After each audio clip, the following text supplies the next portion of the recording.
Hello दोस्तों, आप लोगों को फिर मैं आज अपने YouTube चैनल टेकअप से आपका स्वागत करता हूं। और इस दौरान फिर ये आपकी वीडियो संविधान से संबंधित है, जो कि आपकी BHU, BA और सोशल साइंस के एंट्रेंस के एग्जामिनेशन में बहुत ही महत्वपूर्ण और योगदान देगा, जो के लिए आपके एंट्रेंस एग्जामिनेशन के क्या होगा, लाभदायक होगा। देखिए, पढ़िए तो कुछ ऐसे पढ़िए कि आपको जज्बे को एकदम झकझोर दे, और इस माध्यम से पढ़िए कि जहां से आपको क्वेश्चन मिले। ये ना कि आप फालतू के पढ़ते रहिए और आपके पास टाइम कम होने की वजह से आप अपना एंट्रेंस एग्जामिनेशन को गवा बैठिए। ऐसा नहीं करना है, हमें पढ़ना है उसी चीज को जो कि सिलेक्टेड हो। हम आज आपको यहां से कल इसके आगे वाले टॉपिक में जो वीडियो था उसमें मैं बताया था कि संविधान कहां से कैसे लिया गया था, संविधान का अर्थ क्या था, संविधान के कुछ स्रोत भी बताए थे। और मैं आज ये बताता हूं कि आप लोगों को इन संविधान के स्रोतों में जो कुछ चीजें छूटी हुई थी उनके बारे में चर्चा करेंगे, और संविधान के शुरुआती जो परिचय था उनमें थोड़ा सा और इंक्लूडेड करते हुए हम लोग चलते हैं। देखिए जरा, हम बता रहे हैं इसके स्रोत हम अमेरिका की बात कर रहे हैं, तो अमेरिका से क्या क्या लिया गया है इसके बारे में चर्चा करेंगे। अमेरिका से हमारा फंडामेंटल राइट लिया गया। फंडामेंटल राइट को हम लोग क्या बोलते हैं? मौलिक अधिकार। क्या बोलते हैं?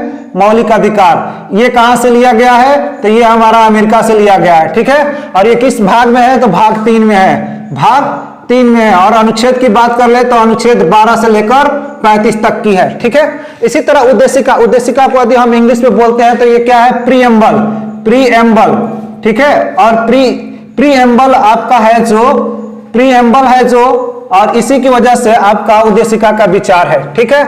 उद्देशिका जो हमारा प्रस्तावना है। फिर उसके बाद हम महाभियोग, इम्पीचमेंट जिसको हम बोलते हैं इम्पीचमेंट। उसके बाद हमारा है न्यायपालिका का पुनर्विचार, जो सुप्रीम कोर्ट और हाई कोर्ट अपने जो डिसीजन देती हैं उस डिसीजन को फिर दोबारा एक बार और उसके ऊपर विचार करती हैं, उसी को बोलते हैं न्यायपालिका का पुनर्विचार। और इसको इंग्लिश में बोलते हैं रिव्यू। क्या बोलते हैं? रिव्यू, ठीक है। रिव्यू जुडिशरी की बात करते हैं। अब उपराष्ट्रपति का पद, जो हमारे वाइस प्रेसिडेंट होते हैं, उनका जो है पोस्ट है वो है रिव्यू। और जो वाइस प्रेसिडेंट है उनकी जो बातें हैं उनकी बात की गई है, ठीक है। उनकी बातें हुई है वाइस प्रेसिडेंट की। और उसके बाद वित्तीय आपातकाल। हमारे यहाँ 3 प्रकार के आपातकाल है, 352 और 356। 352 जो है आपका वाय है, और 356 जो आंतरिक है, और 360 जो क्या है? वित्तीय आपातकाल है। तो ये वित्तीय आपातकाल आपका लिया गया है इमरजेंसी फाइनेंशियल, जो कि अनुच्छेद 360 के अंतर्गत आता है, ठीक है। अब ऑस्ट्रेलिया की बात करते हैं। ऑस्ट्रेलिया से हमारी समवर्ती सूची और शक्तियों का विभाजन। 3 प्रकार के शक्तियों का विभाजन है। कौन कौन सा? एक संघ है, एक राज्य है, और एक आपका ये समवर्ती सूची है। इन 3 राज्यों का मतलब ये है आपका विभाजन है, ठीक है।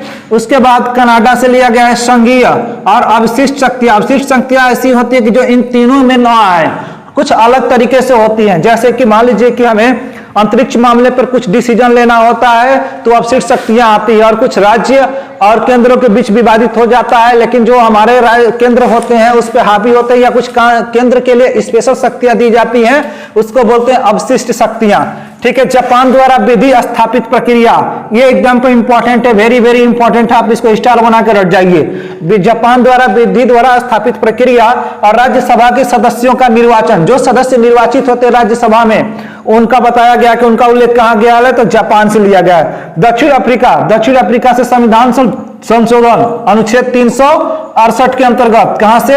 अनुच्छेद 368 के अंतर्गत संविधान संशोधन होता है, और वह दक्षिण अफ्रीका से लिया गया। इसी तरह रसिया, USSR 1991 में से पहले ये USSR था, लेकिन जब 1991 में यह विघटित हो गया तो उस विघटित होने के पश्चात ये रूस बन गया।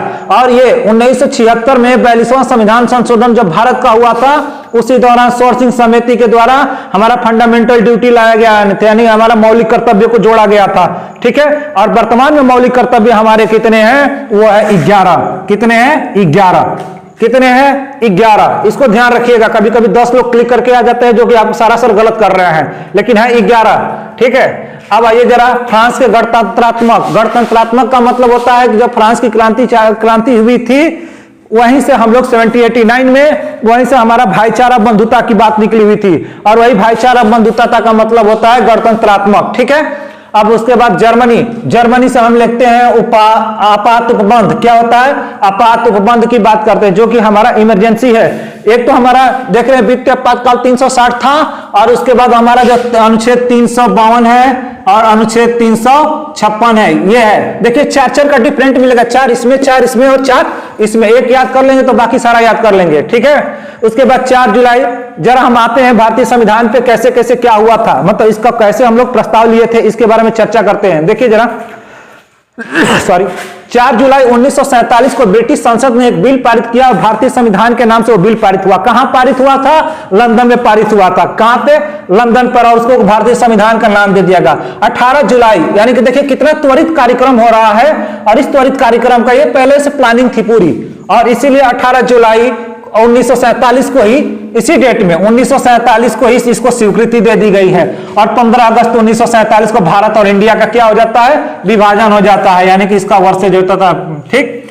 फिर इसके बाद हम अगली बैठक देखते हैं। इसकी अगली बैठक, जब ये भारत संविधान बनना शुरू हुआ तो इस पे बैठकें होनी शुरू हो गई, ठीक है। और इस बैठक के दौरान पहली बैठक की बात होती है कि पहली बैठक कब हुई थी संविधान सभा की? तो 9 दिसंबर 1946 अस्थायी अध्यक्ष था, ठीक है। 9 दिसंबर 1946 को पहली बैठक होती है, और इस दौरान अस्थायी अध्यक्ष किसको चुन लिया जाता है? डॉक्टर सच्चिदानंद सिन्हा को। ये बहुत ही इंपॉर्टेंट है, वेरी वेरी इंपॉर्टेंट है, ठीक है। उसके बाद दूसरी बैठक इसके ठीक 2 दिन बाद होती है, यानी कि 9 के बाद फिर 11 दिसंबर 1946 को होती है, और यहाँ पर संविधान सभा का अस्थायी अध्यक्ष चुन लिया जाता है डॉक्टर राजेंद्र प्रसाद को। किसको? डॉक्टर राजेंद्र प्रसाद को। फिर उसके बाद 13 दिसंबर 1946 को बात होती है, 13 दिसंबर 1946 को, और 13 दिसंबर 1946 की बैठक में क्या होता है? उद्देशिका का प्रस्ताव आता है, और ये उद्देशिका का प्रस्ताव यहां से होता है। फिर 22 जनवरी 1947 को इसको स्वीकृति दे देती है। और ये उद्देशिका का प्रस्ताव कौन लेकर आया? क्वेश्चन यहां पे पुटअप होता है कि 13 दिसंबर 1946 को जब यहां पे एक और होती है बैठक, तो यहां पे उद्देशिका का प्रस्ताव लिया जाता है। और इस उद्देशिका का प्रस्ताव में क्या होता है कि पंडित जवाहरलाल नेहरू ने इस उद्देशिका को प्रस्ताव किया था, ठीक है। कौन? जवाहरलाल नेहरू ने, ठीक है। इसको यह ध्यान रखिएगा।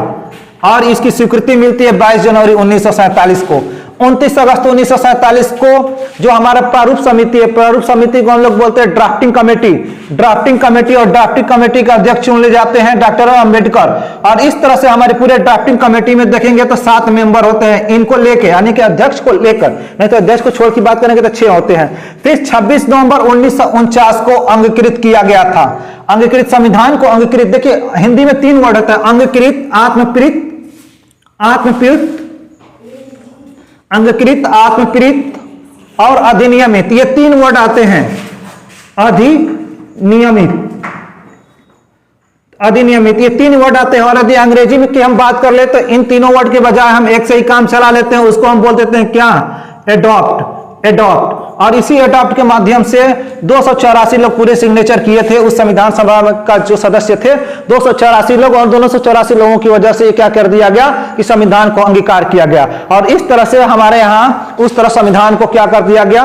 पूर्णतः नहीं, अंशतः लागू किया गया था। और पूर्णतः हम लोग लागू किए थे कब? 26 जनवरी 1950 को। संविधान जब लागू किया गया था 26 जनवरी 1950 को, 26 जनवरी 1950 को लागू किया गया था, ठीक है। यानी कि इसको क्या किया गया था? एक्सेप्ट किया गया था। इसको अंग्रेजी में बोलेंगे एक्सेप्ट किया गया था। और इस प्रकार से हम लोग अपने पूरे संविधान की इतनी सारी व्याख्याएं देख लिए। अब कल हम लोग इस पे चर्चा करेंगे आपके किससे?